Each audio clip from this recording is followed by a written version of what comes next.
You may continue, Councilor Alvio.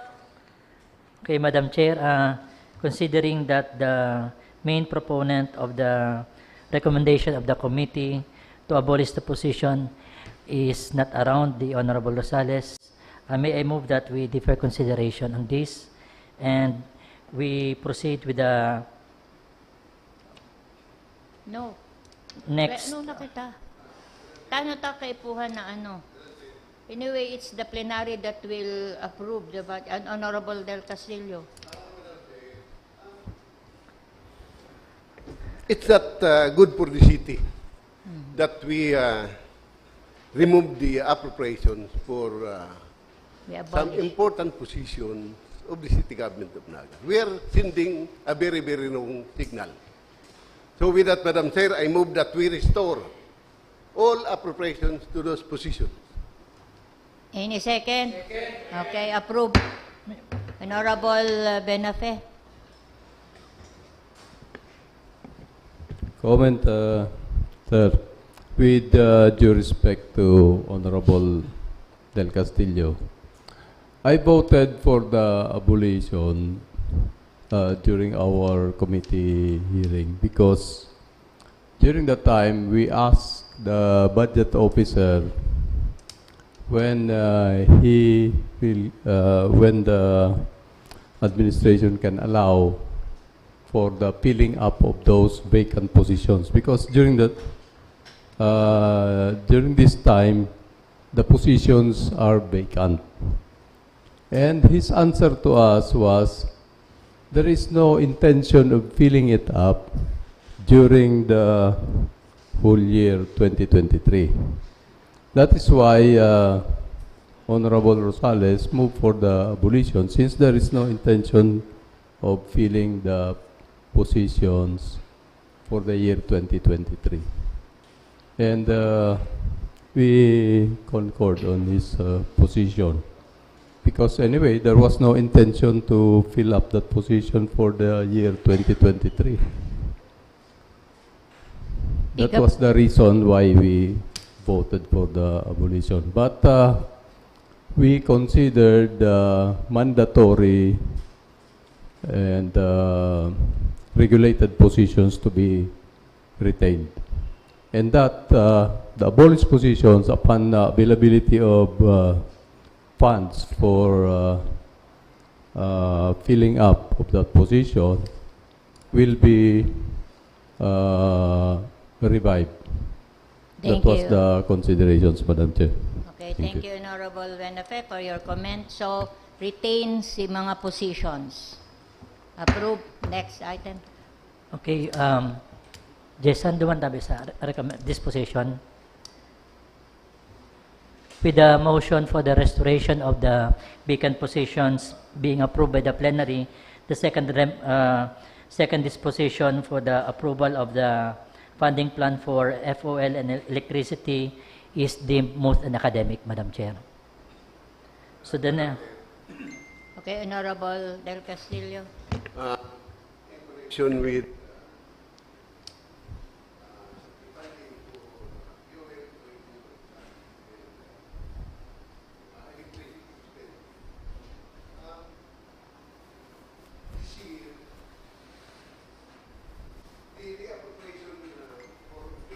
in lubricant is also insufficient. But we were able to sustain and paid our obligation because some savings of the City Government of Naga was realized during the operation of the budget. And we can also do that next year. And maybe we can even institute some measure so that we can reduce the consumption for electricity and fuel and oil in lubricant. So, payo man pagkakaiba, Madam. Yes. So with that, I think we can operate efficiently next year and just augment our appropriation as the need arise. Yeah. Thank you very much. Thank you, Honorable Del Castillo. Okay, thank you, Madam Chair. The third disposition is to grant and adopt the budget message and request of the City Mayor to suspend the grant of mandatory 1% budget allocation to OSCA and the PDAW to allocate for the use of other funds to essential services. Honorable Del Castillo. In connection with that matter, Madam Chair, actually, this representation is proposing to suspend the implementation of locally mandated appropriations. We should just incorporate in the 2023 budget those statutory and contractual obligations. What I am saying is the 20% development fund, the 5% calamity fund or the local disaster risk reduction management fund, the 5% for gender development, and other national laws, which should be followed by the City Government of Naga based on Section 324 and 25 of the Local Government Code. Since we lack fund for next year, we might as well suspend the other mandatory allocation based on local ordinances. Local ordinances. We can just adjust their appropriation for if the finances of the city already warrant. Thank you, Honorable Del Castillo. Thank you, Madam Chair. The request of the executive is to allocate 9 million each for OSCA and the PDAW. The 2023 budget of the Office for Seniors Affairs is 15,289,481 pesos. Yes, sir. The request of the executive is to make it 9 million. So move, Madam Chair. Okay.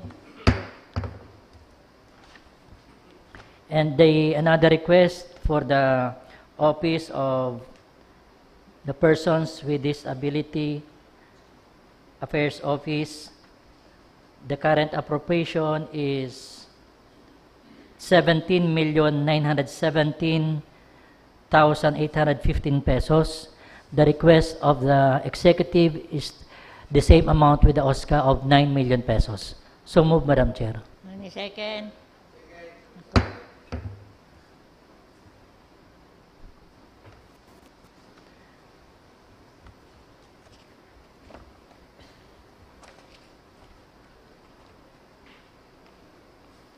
Next. With that, Madam Chair, all the other items in the executive budget are submitted for approval as submitted to the committee. So move, Madam Chair. Honorable Del Castillo. I have some queries on some items in the budget. First, though the provision for debt service was included under the local development fund, and yet I just want to know how much was already released by the Development Bank of the Philippines out of the 700 million loan of the city, because we are allocating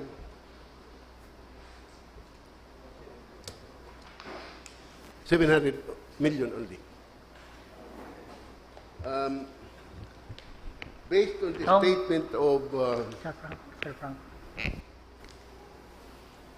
the long-term and statutory obligation, we have 129,589,000 for debt service, and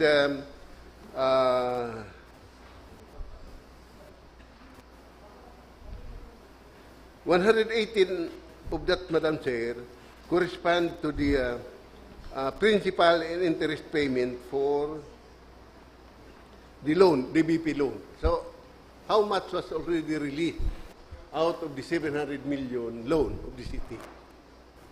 Mr. Mendoza, sa loan, na debt service ta, how much are the, ang pera nang naibayad ta? Actual release. Because our payment will be based on the actual release because of the 1 year grace period on the payment of the principal. Exact figure, but I can provide the Sangguniang in a while. Yeah. Okay. Okay. Next query, So, Honorable. with that, Madam Chair, I move that we temporarily defer consideration of that item. the debt cert, the Yes. mandatory debt allocation. Yes. So, Pending clarification of the query I raised. yes, pending the submission of the city budget officer. Honorable Beltran? Thank you, Madam Chair. Madam Chair, for reconsideration for the budget of person with disability, 17 million, Madam Chair, not 9 million. 17 ang, ano? OSCA, 15 million, and PWD is 17 million. Yes. As mentioned earlier, in the budget message of the city mayor, there was a request to suspend the mandatory 1% allocation for Office of the Senior Citizens Affairs and the PDAW. Just suspended si ano. The Honorable Peñaflor, and then the budget officer after you. Iyon na po. Thank you, Madam Chair. Saro lang pong riparo duman sa Iyon na, ikaw na. 9,000, ay 9 million duman po sa senior citizen saka sa PWD. Considering po na ang PWD, mas dakol ang ginagastusan po kang syudad. Dahil po nagbabakali ng mga wheelchair, itong mga gamit kang mga PWD, kang itong sugkod po baga. Asin dakol pa sinang ginagastusan ka siguro tawang-tang ning panahon taman po ning mas dako ng allocation po diyan funds para po sa PWD ta baka po kaya di na kita makataon ning tamang serbisyo duman sa mga PWD. Thank you, Honorable Peñaflor. Mr. Mendoza, you were raising your hand. Madam Chair, let me just state na ito po mga adjustments sa mandatory appropriations, specifically sa OSCA saka sa PDAW, were prepared by my office. Now, the same was submitted to the city mayor for his okay, and this morning he called me up. Ang sabi sa kuya, we can only adjust down to the amount of reduction duman sa national tax allocation, in which case that would be 15%. So, the submitted proposal, Madam Chair, may I request, with due respect to the members, that instead of putting a cap of 9 million to those mandatory appropriation offices, that the same be reduced by 15% only. But though that would have an impact on the funding requirements to cover ito pong gap para sa kuryente saka sa crudo. So meaning, Madam Chair, with the appropriation for the OSCA for 2023 of 15,289,481, 15% of this will be removed. Okay, yes, yes, Madam Chair, to fund the gap for FOL sa- and electricity. FOL. Likewise for PDAW. Okay, for the For the PDAW, persons with disabilities office, also 50%. 15% of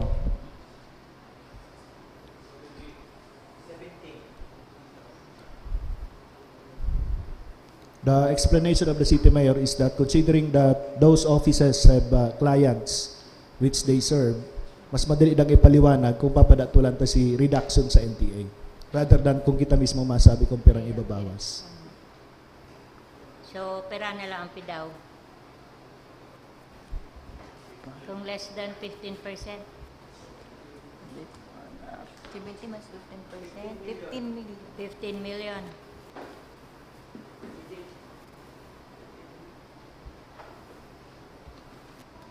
Sabi mo 9 million. persons with disabilities from 17,917,850, we deduct per 15% from 17,917. Pera na. Pera, attorney? 1.7 229. 15,229. 15 million. Okay, Madam Chair, that's the amount being presented by the committee. Sir. Sino Okay, next. Next item is the approval of the proposed additional funding by the committee as enumerated earlier. Just an Annex B. Yes, sir. We enumerated the offices which will be getting additional funding in the amount of 17,713,960 pesos. So move, Madam Chair. Honorable Del Castillo, before the second, comment? Yes, Or- yes, Madam Chair. Looking at the line items,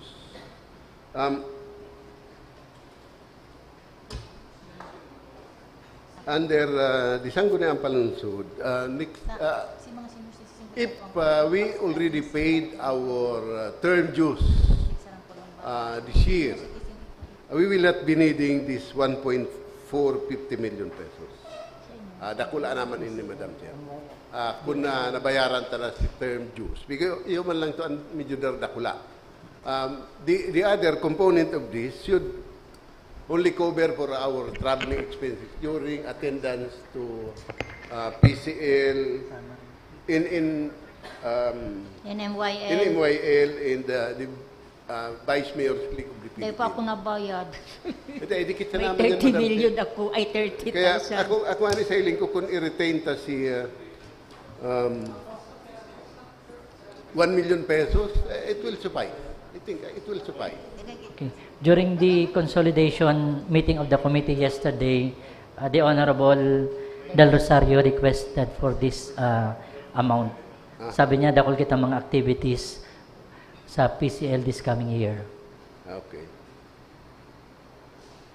Ako dahil pa ako nabayad. So since we are tackling, we are on the attachment appendix B. Yes, sir. Okay. So hindi na siguro, Madam Chair. Unless the budget officer has already the data on the actual release for out of the 700 million loan of the city. Pero kung bayo pa, I will, can I proceed, You can proceed. Madam Okay. Chair? Dahil pa garo. Dahil pa, yaw na, mayo pa. Sa loan. Si debt. Loan information. Actual release. May padaan, Madam Chair. So, I will avail of the time. Ini yung ang proposal under the executive budget for taxes, duties, and licenses for land acquisition under the legal office is only 300,000 pesos. But we are increasing it to 1.7 million pesos. What will cover the difference of 1.4 million pesos? As according to Attorney Orbina, this will be, this goes to the taxes due for the land that the city government is acquiring.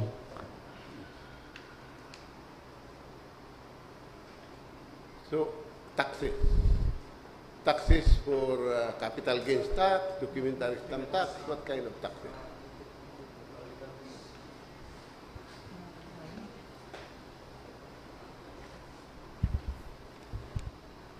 Madam Chair, if I may, to respond.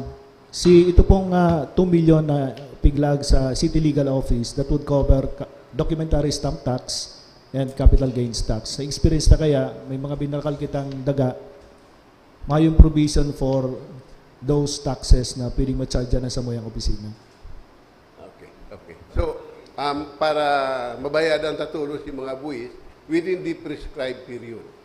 Yes, Dahil, Madam an Chair. ko yan, Madam Chair, ang capital gains tax And the capital gains tax should be paid within 30 days from the date of notarization. And the documentary stamp tax should be paid within 60 days from such date. So, pag nakalihis ka dyan, may automatically, it will incur a penalty of 25%. Maski 1 day pa lang si nakalampas, obligado ka na magdagdag ng 25%. So, it's justifiable, Madam Chair. okay. So, okay yan. Yes. Next.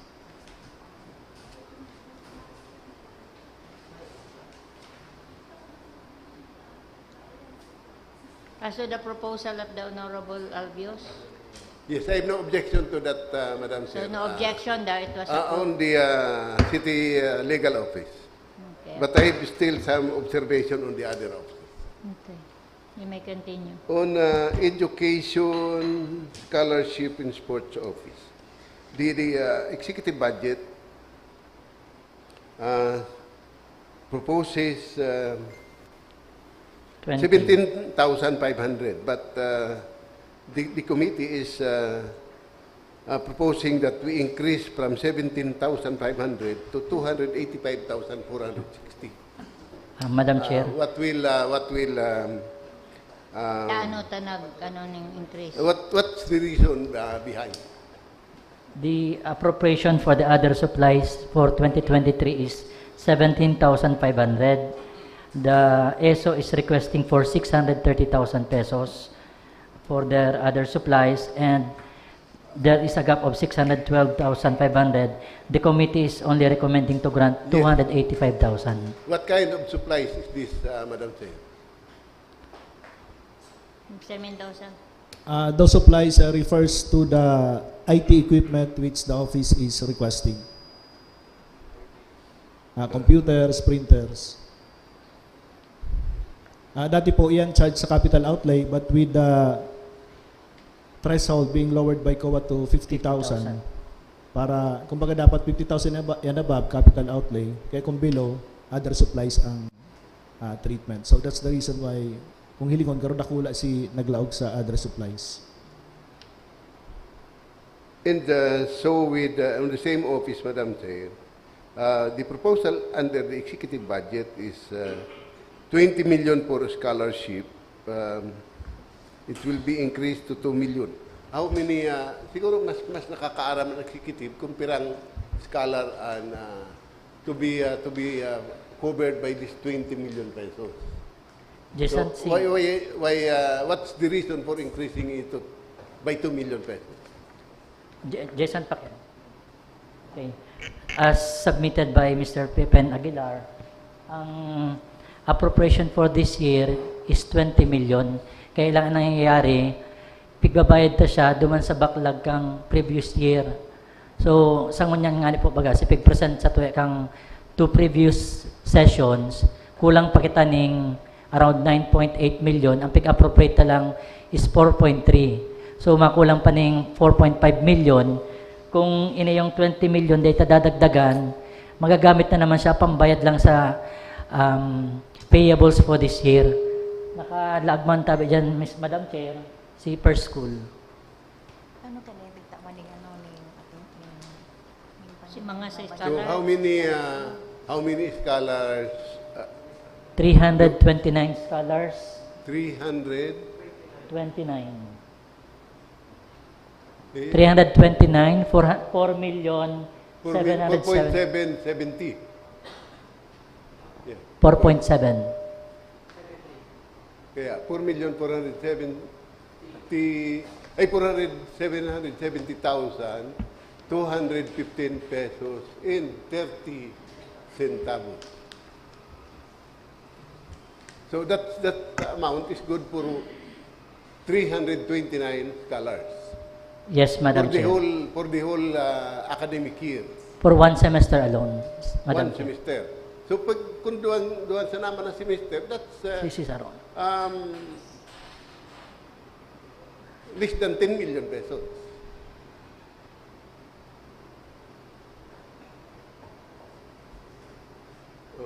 So, itong 4,770,000 times 2 plus 8,442,000 is less than 20 million pesos.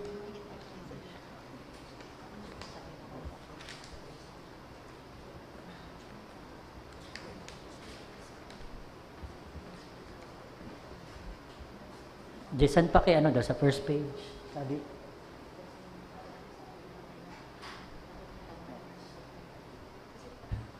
Okay. For second semester of 2021-2022, 11,615,156 pesos and 79 centavos.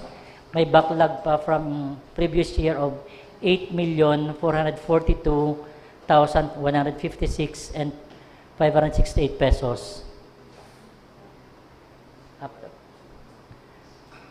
So sa first semester, ang payables for is 4,770,000 and 215 and 30 centavos. So, may kuya lang ako, Madam Chair, because we are incorporating previous year obligation in the 2023 annual budget.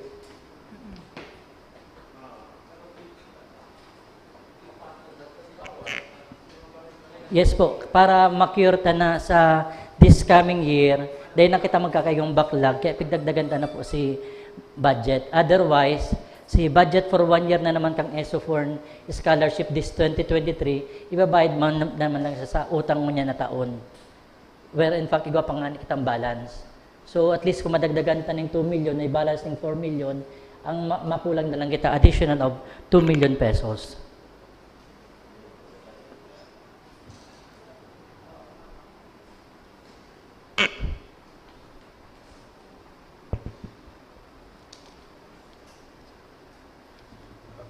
Yan, that's only correspond to the 329 scholars. Jason? Sarong 329 scholars. 329.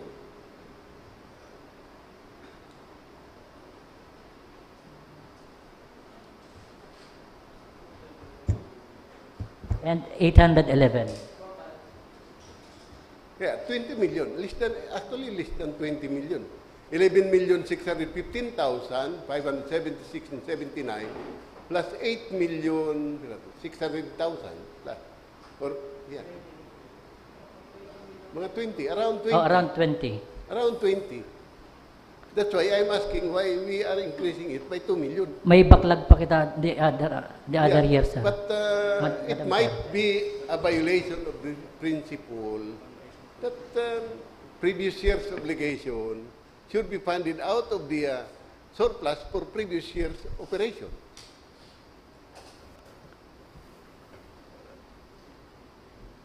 Kasi ang naisip ng solution para ma-prevent na magkagawa kitang backlog. Yes, but it might be questioned during the review.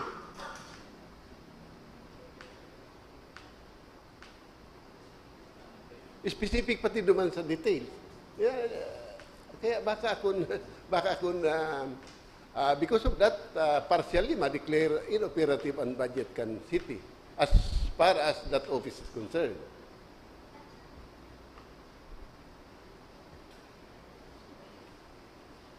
Yes. Insofar as review of the budget of the city is concerned, ito pong reason kung taano ta naging 22 million, di naman yan makakaabot sa, kung di naman hinapot kan DBM. Ang assumption nila, all those amounts are intended for the budget year. Siguro kung may audit, duman mahapot ang auditor. Yeah, in fact, yan mapo niyan sa DBM. Then later, pag abot sa disbursement, kuha na will come in. Ang situation kaya, Madam Chair, councilors, we're just trying to solve a problem. Yaw na si problema na talagang kulang si pondo, kadakol si scholars. The past year kaya, kadakol baga sinangaipo, kaya siguro dakol man sina ako. Kulang si fund, so that's, kung magkahinanapan talang solusyon. Madam Chair, saro nga ni po sa pig-recommend kang committee kay Mr. Aguilar, is magbawas kita ng scholars this coming year. Kasi kulang sa tuwing funds. Kung kuha kitang 200 plus this semester, baka pwedeng ma-reduce to sa 200 because di kaya kang budget ha. Baka pwedeng i-review ta si I scholarship. think Brad? that's the best solution. We lack the necessary funds, so we reduce the number. Then later, pag medyo stable naman ang finances kan city, ibalik tagilaray, i-accommodate tagilaray si iba. Sagot siguro i-review si mga scholar ta. Baka man can afford man ng iba, baka pwedeng saruin sa mga...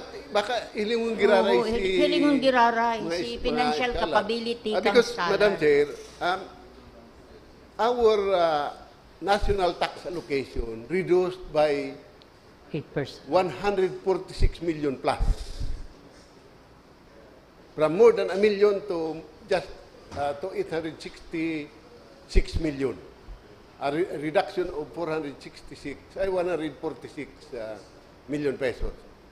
In sum, our budget for next year, as compared to the approved 2022 annual budget, reduced by 133 million pesos. So dapat mag-contribute din sa reduction of 133 million pesos as compared to the 2022 annual budget of the city. Kaya, dahil pwedeng si iba, dadagdagan mo si iba pigparabarawasan ta. Everybody should contribute.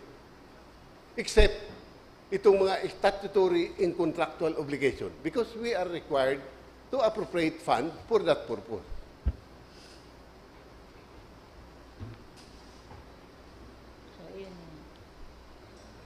Yes, I agree, Madam Chair. Considering that the list submitted to us contains students studying in Manila. There you see University of Perpetual Health System Dalta, Guapang Ateneo de Manila University. Ay, Ateneo de Manila, medyo Grabe ang kustoso ang tuition dyan, Madam Chair. De La Salle University. Ano yung Mount View College sa inyan? Kaya nga ni magpa-eskwela sa Metro Manila. May CEU. Ateneo de Manila University. Sabagay, 22,000 man lang yan, Madam Chair. Iyo. Ateneo de Manila, one of the top-notch school in the Philippines. Yes. Iyo. Ano takaipuan ng scholar kan syudad? With that stature, Madam Chair, ang magurang kayan will out Ateneo de Manila University. Adamson University. May Lasal pa. De La Salle. May De La Salle. Wow, mahalo. My goodness. Kung Bicol Biscat, Institute of Science and Technology, mas kuyang pakumbinsido pa kita kaya. Pero Ateneo de Manila University, De La Salle University, scholar kan syudad,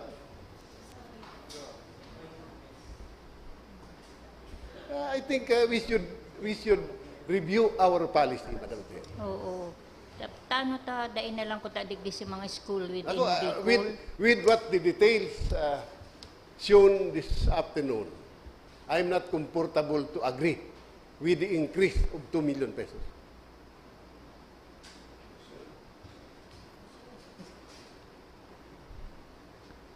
Imagine.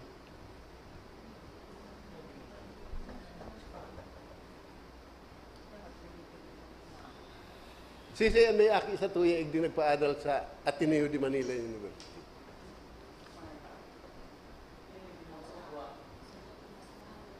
Kaya nga rin, mahalo. Mahalo. Pero city scholar yan. Kung UP, okay pa. UP. Barato ang tuition sa UP. I think there's something wrong with our policy. Yes, I agree, Madam Chair, that perhaps we can review the policy on granting scholarships, especially those studying in well-known exclusive schools and in Manila. De La Salle University. May dilasal. Yun, oh. Ay, Ayan. may dilasal. May De La Salle University. May Centro Escolar University. 22,000. May CEU. Punta kong digdi lang sa Bicol ng mga school. Matatabangan ta pa ang mga local school. Kaya Look pakireview at that detail. Can, perhaps the Honorable Del Castillo can review the Ordinance. Yeah. So, that scholarship grant we give to our deserving students. May information, Madam Chair, si Okay, Mr. Budget Mendoza. Officer. May pinapaklase ka man sa ano? may po man scholar ako nagkasabi dyan ni- akin ni Budget Officer. Dahil pigalat kong gibon ako scholar ni Councilor. I understand, Madam Chair, na itong scholarship program kang city is through examination without considering kung sa mga klase. Oo, mayo pa yung Kaya kung hilingon ta, regardless kung anong school, in all likelihood, parehas man nakukuha ninda. Siguro si Magurang, naghanap ng paagi, mapaklase sa De La Salle o sa Ateneo, na ilog na duman. O baka ni-apply na pang separate scholarship. Yes, pero what I think, Madam Chair, igwaning income requirement. may inquiry ka. Igwaning income requirement, which should not be more than that income requirement. Kung mapaadal ka sa Ateneo de Manila University, an annual income mo dahil mababa sa 1 million pesos.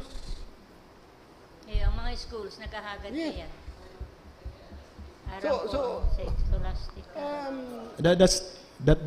Does that mean, Madam Chair, that one of the criteria sa scholarship program kan city, kung makapasa siya duman sa examination, they cannot enroll in those renowned universities. No, that's No, only si one family of the income. requirement, Madam Chair. Dapat magpasar kang uno duman sa income requirement before you can proceed with the other Alam requirement. ko nga ni ang one exclusive school in Manila, in Taft, hinahapot pa kung perang auto ang igwasinda. Yes. Iyo, In pakaipuhan mag-submit ng income tax return. With due respect, Madam Chair, I believe nag-agi man yan duman sa criteria, pigiling man si pigsubmit ng mga documents, baka nakalusot man. Oo, mayo man kaya kitang kinaagaro sa ordinance na dahil Igwa- pwede ang igwa, Madam Chair. Manila base or ibang lugar. Igwang income requirement sa scholarship ordinance. Igwa duman sa Igwa po, ordinance. igwa po. Kung di ko napapasala, 325,000 pesos. O paano nakalusot ining mga lasal yan That's natin? the basic. That's my basis for questioning this, Madam Chair. Okay. Ateneo Dinaga ka lang. Councilor Kylie.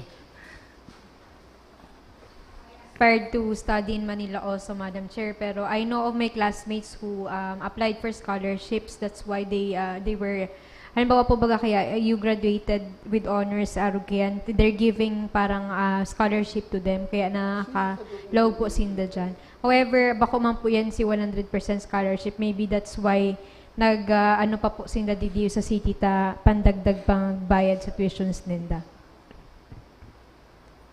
Ini may pinapaklase ini sa Ateneo de Manila. Councilor Peñaflor.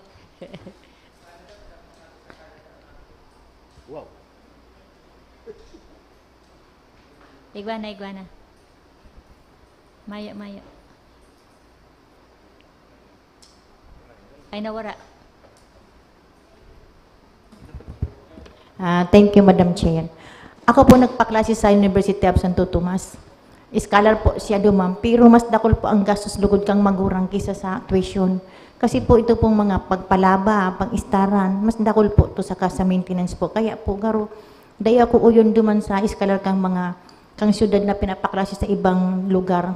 Kundi di lang sabi ko pwede kasi nangay po man po garinda ko lang kwarta ang mga magurang. Nakapaklase duman, that means na igwasin ng dakol na income para suportahan ng mga akinda duman sa Manila o sa iba pang mga lugar na bako di sa Bicol region. Kaya kung pwede po, siguro ang siyudad magibong ordinance na kung pwede, ang iskalar kang syudad, digdi lang sa Bicol Region, para makatabang lalo sa mga taga dili sa Tuya, na naingiling ko po mas dakol pa po kaya ang nangangaipo na mga mas matatalino pa, na daita po nahihiling. Ano po, kaya salamat lang po sa na makaabot duman sa... Thank you, Councilor Bena, po. I share the sentiment. Ano tabako na lang scholar ta, digdi sa mga eskwelahan, digdi sa Bicol. Sa Bicol area. Tinatabangan naman si parents, just as stated by the Councilor Peña Flor. Naglalapigod si ina para sa boarding house, si pagkakan, si ano, instead of i-ano na lang sa iba. Okay, perhaps we can review our ordinance with regards to the scholarship grant. Honorable Del Castillo. We must remember, Madam Chair, na primero, ang gobyerno, the national government, piglibre na nga ni si tuition and miscellaneous sa mga state universities and colleges. The trust of the government is to help those who have least in life. Poor but deserving student. May yung question na mag-adal sa Manila. Pero, depende sa classical eskwelahan. Ateneo de Manila University, de La Salle College. They are one of the top colleges in the Philippines. And yet, we are shouldering part of their tuition fee. What kind of program is that? That's why I'm suggesting, Madam Chair, that I think we should review our policy. And perhaps we can we can ask you to review. Yes, Madam Chair, we should set an income requirement. Committee on Education is Councilor Del Rosario. Itong padrinuan ni Councilor Lito Del Rosario, kumbinsido ako ka to. May pig si income requirement para magtao kita ng dagdag na incentive naman sa mga scholar kansiran. I think that should be the trust. Natabangan ta si mga pobre na si mga aki gusto makatarapos ng pag-eskwela pero dahil kaya kan magurang, yan ang dapat ang tabangan. Pero si kaya kan magurang na magpa-eskwela, dahil naman kaipuan tabangan kang gobyerno. Thank you, Honorable Del Castillo. Thank you, Madam Chair. Can we go back now to the budget? Yes, Madam Chair, computing the payables of the ESO, I think an additional of 1 million would suffice, including the backlog payments for year 2021. So instead of 2 million, I move that we approve 1 million and the remaining 1 million we allocate for these vital offices, the City Civil Registrar's Office, the City Treasurer's Office, and the City Accounting Office. Jessa, page 2, Annex B.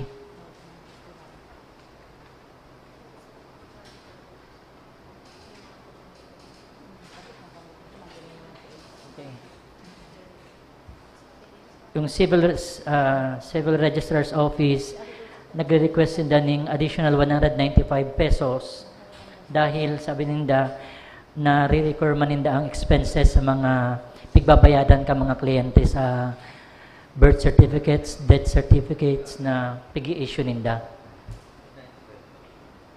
Also, there are small requests from the City Treasurer's Office na they fund the digdiyo.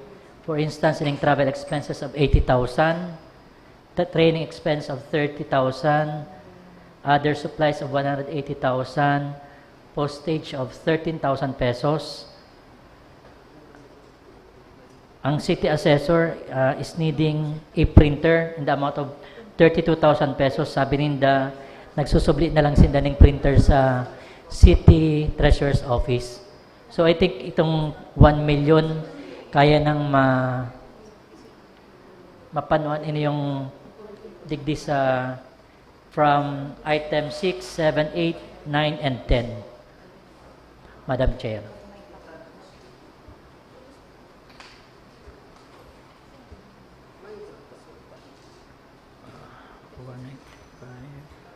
So, any comment?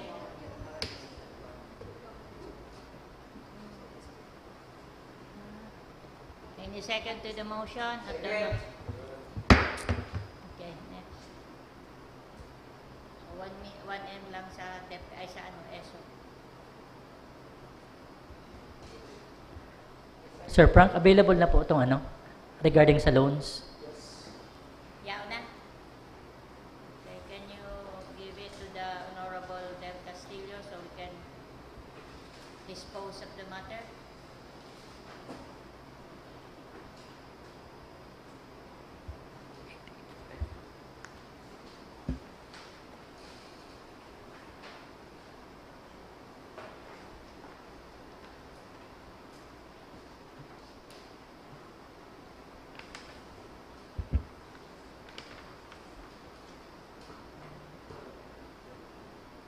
Madam Chair,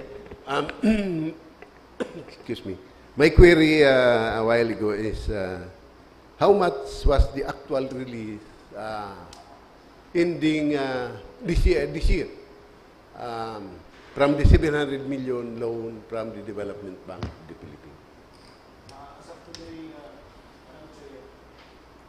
The total release is 455 million. 213,749 pesos.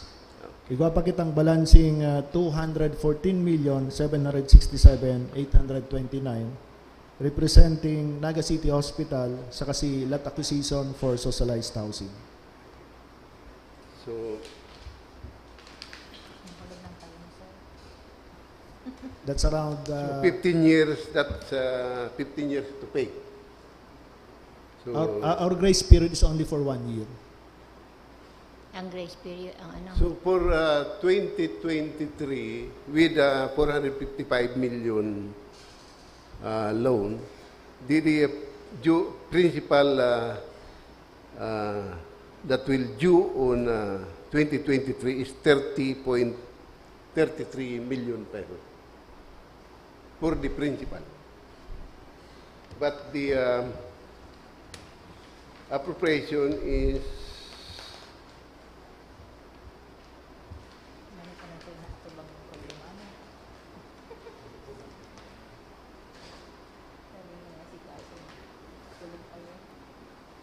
the allocation, Madam Chair, is 82 million.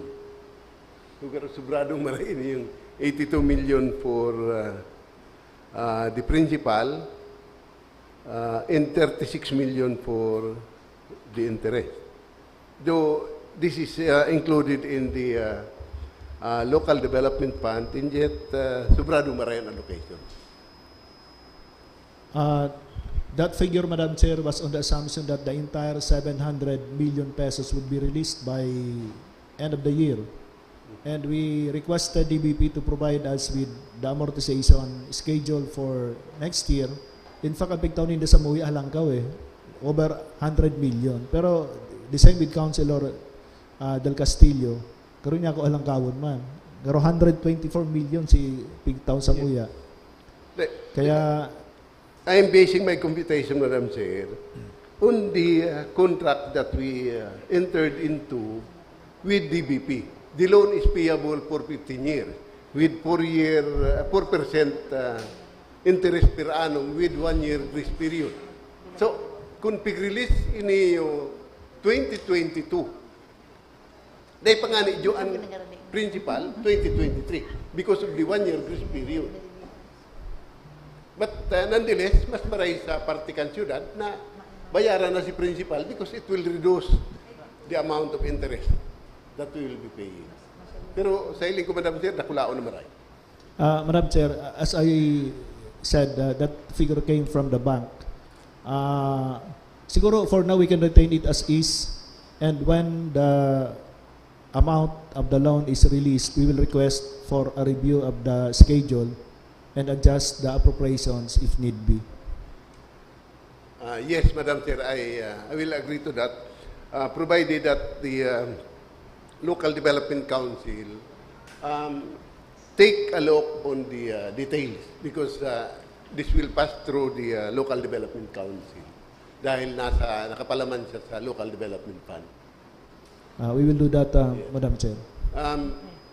Ang punto ko, Madam Chair, pwede ta pa kayang magamit si iba. Ma-allocate kita kani, dahil ito pwede nang gamiton sa iba unless i-reprogram.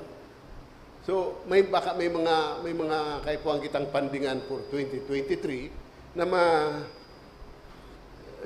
i-implement because sobrado by almost 50 million si allocation. And 40 million lang, nakulang proyekto na yan na pwede tang ma-implement for 2023. We will check with the bank, Madam Chair. Yes. Thank you very much, Madam Chair. And siguro, baka ultimo na ni. Sigurado ka? Hindi, ano na? As far as the so-called, what is this challenge initiative? Challenge? We are allocating 2.8 million pesos. Challenge what? Challenge Challenge. initiative Challenge. under the City Population and Nutrition Office. City population. Mayo siyang CPNO. proposal sa executive budget, pero nagkaigwa bigla ng 2.8 million. Sige, sir.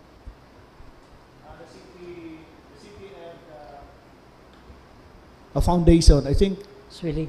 si Bill Gates. Swilig, si Swilig. Bill Gates, igwan yung project sa city, and the city government is required to have a counterpart. Yun na po ining amount na ni. Si Swilig. Swilig. Swilig Foundation. Swilig and Yung mga- yun, Swilig. Swilig. Population, Swilig sa Foundation. mga population yan. Yung Commission mga on early- Population. Madam Chair, kung pera si Pigtao kang city, dodoblyon ka tong Oo, dodoble Yung partner. ano.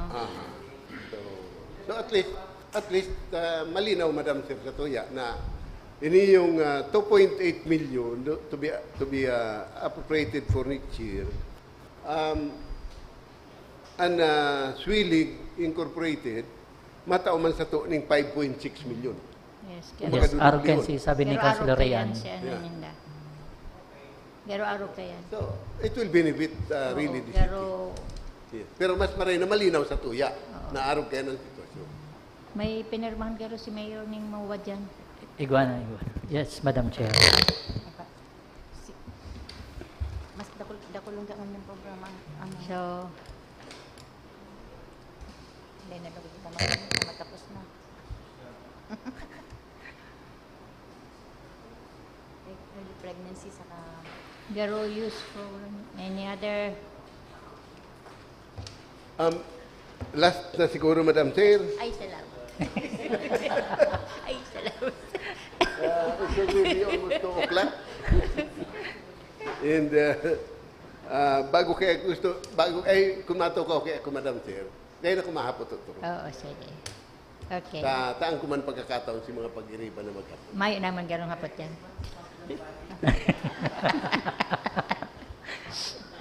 Last, Madam Chair, in sa City College of Naga, City College of Naga. 10 units computer. 50,000 na per unit mo yan. Sir, may kaibanan po siya sa ining mga 3 units computer sa office, 3 units printer, and 1 unit printer. Okay. So this 500,000 is for the 10 units computer, 3 units, di ba, 13 units 13 na computer and 4 printers. And 1 unit, 4 unit printer. 4 unit printers. And in yung books, what kind of books we will be purchasing for the City College of Naga? Mayo pa sinda kaningon yan or ma-update sinda kan na library? May pasindang mga books. College, may mga book pa ganyan. Okay. Reference materials, may sindang books. Thank you very Baka much, mga Madam Chair. reference materials. Thank you for the And thank you opportunity also. to answer my query. Yes, thank you also. We know that the budget of the city was carefully scrutinized and by the expert, by the financial expert of the Sangguniang Panlungsod. Okay. With that, Thank Madam you, Chair. Councilor Salvador del Castillo, the chair. With that, Madam Chair, may I move for the approval of the summary of budget requests and adjustments with the amendments na itong sa ESO babawasan ng 1 million pesos.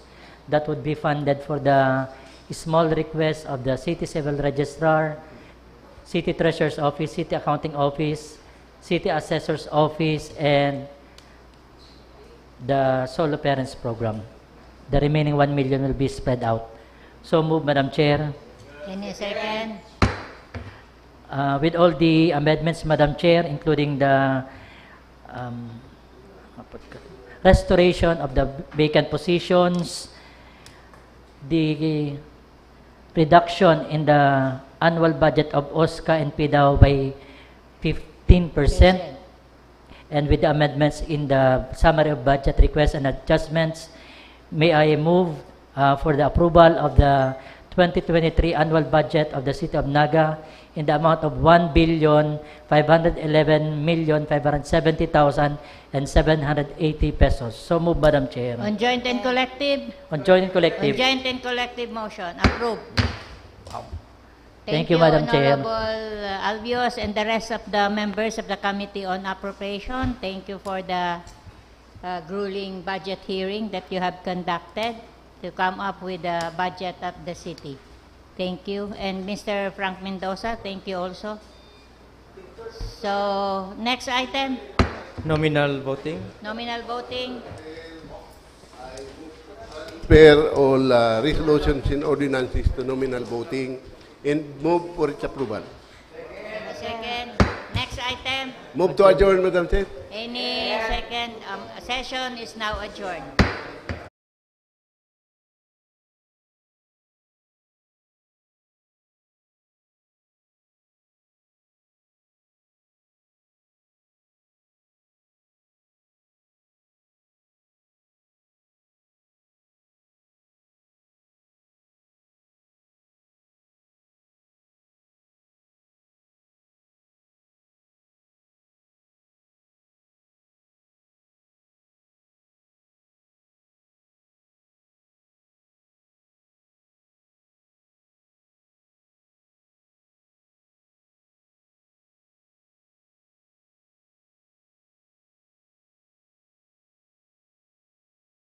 Amount of the executive budget of 1,511,000,000.